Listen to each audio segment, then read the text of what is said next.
Welcome to BTN.com. Amina Smith alongside Tom Dienhart. Kent State at Penn State. They're going to visit the Nittany Lions. What are some of the big storylines kind of going into that game? Well, this is a pivotal year for Penn State. James Franklin has said as much. He did back in July at Big Ten Media Days.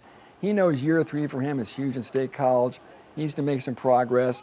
And, of course, a good start would help get off to a rousing 2016 for the Nittany Lions. Kent State's a beatable foe, but this is a Penn State team with a lot of new moving parts. We talked about coaching changes at other schools. This staff has really been overhauled too. New offensive coordinator, new defensive coordinator as well, new offensive line coach. But also, the coordinators brought in a whole new offense too. They're going to run a spread at Penn State. It's going to look a lot different than what we're used to seeing in State College PA. So players are going to be spread out. The quarterback, Trace McSorley, is going to throw that ball all over the field.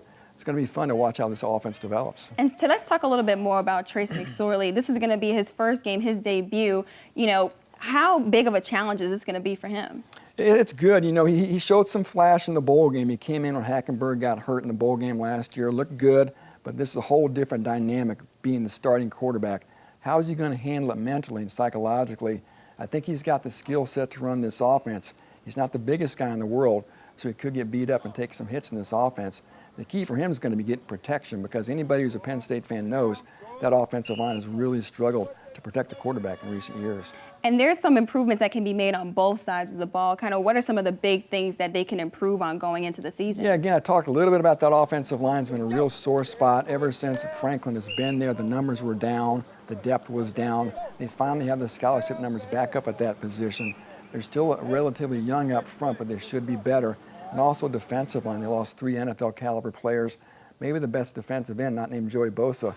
Carl Nassib is gone too. So I tell you what, Penn State's fate's really going to be determined by how that line on defense and how that line on offense develops, and how quickly Trace McSorley picks up this offense. All right, well, if you guys want more Penn State videos, interviews, highlights, and more, just head to btn.com/Nittany Lions.